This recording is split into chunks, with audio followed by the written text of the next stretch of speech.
Topic है why non cooperation. The idea of non cooperation were launched by Gandhi ji in his book. He declared that since Britishers had rule in India with corporation of Indians, if Indians take away or withdrawn corporation, so Britishers will collapse। Mahatma Gandhi ने कहा कि जो Britishers हैं वो India में rule इसीलिए कर पा रहे हैं क्योंकि ब्रिटिशर्स का साथ इंडियंस खुद ही दे रहे थे, और उनके अकॉर्डिंग अगर ब्रिटिशर्स का साथ इंडियन ना दे तो ब्रिटिशर्स जो हैं वो ऑटोमेटिकली कोलैप्स हो जाएंगे और फिर इंडिया आज़ाद हो जाएगा।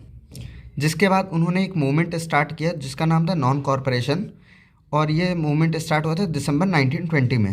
अब कोई भी मूवमेंट होता है तो वो स्प्रेड होता है शहरों में, गांव में। तो शहरों में किस तरीके से हुआ? This movement spread in cities by several ways, यानी कि शहरों में कुछ दिए हुए तरीके से वो पूरे शहरों में फैला।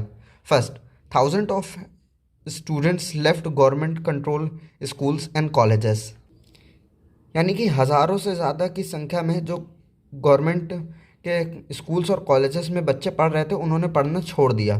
टीचर्स ने भी रिज़ाइन लेना स्टार्ट कर दिया जिसकी वजह से। फिर उसके बाद in Awadh peasant movement started against landlord who demanded high rent and other cases from peasants. Awadh के में, जो कि उत्तर प्रदेश में एक एरिया है, वहाँ पे जो पीजेंट्स थे उन्होंने मूवमेंट स्टार्ट कर दिया लैंडलॉर्ड्स, यानी कि जो ज़मींदार होते, ज़मींदारों के अगेंस्ट अपना मूवमेंट स्टार्ट कर दिया क्योंकि जो ज़मींदार थे वो ज़्यादा रेंट मांग रहे थे ज़मीन का, और कई और अलग डिमांड्स पीजेंट से, किसानों से कर रहे थे। फिर उसके बाद आज़ादी का मतलब जो आंध्र प्रदेश के साइड के लोगों के लिए वो क्या था, तो वो जो था वो in Andhra Pradesh a militant guerrilla movement started in 1920। Andhra Pradesh में एक मिलिटेंट गोरिल्ला का एक मूवमेंट स्टार्ट हुआ 1920 में। It was against government as they ban to collect firewoods and fruits. और ये जो मूवमेंट वहाँ के लोगों ने स्टार्ट किया था वो इसलिए किया था क्योंकि जो गवर्नमेंट ने इस चीज़ को बैन कर दिया था कि कोई भी नॉर्मल आदमी फायरवुड्स यानी कि लकड़ियों को और फ्रूट्स को जंगलों से बटोर सके। In Assam freedom means the right to move freely in and out, which was not permitted under Inland Immigration Act of 1859। यानी कि असम में जो फ्रीडम का मतलब था वो ये था कि जितने भी किसान हैं, प्लांटेशन वर्कर्स हैं, वो अपनी मर्ज़ी से प्लांटेशन को स्टार्ट करें और अपनी मर्ज़ी से प्लांटेशन को ओवर कर सके, यानी कि जब उनका मन करे तब वो आएँ और जब उनका जाने का मन हो प्लांटेशन के काम को छोड़ के तो जा सकें। लेकिन ऐसा कोई भी रूल वहाँ पे नहीं था क्योंकि वहाँ पे इनलैंड इमिग्रेशन एक्ट 1859 में आ गया था, जिसके बाद जो प्लांटेशन वर्कर्स होते थे ये चीज़ उन पे डिपेंड नहीं होती थी। ये ब्रिटिशर्स कंट्रोल करते थे कि कब कौन सा वर्कर आएगा और कब कौन सा। इन many places nai dhobi were organise to deprive landlords of service of barber and washerman. कई और जगहों पे जो नाई और धोबी लोग थे उन्होंने लैंडलॉर्ड्स को जो सर्विस दिया करते थे, जैसे ये बाल काटना, उनके कपड़े धोना, इन सब चीज़ों को करने से मना कर दिया था। फिर उसके बाद शहरों में तो कुछ इस तरीके से फैला, और अब गांव में किस तरीके से फैला। Non corporation in villages. In Awadh peasants were led by Baba Ramchandra. Here the movement were against talukdar who charge high rents and peasants had to do beggar.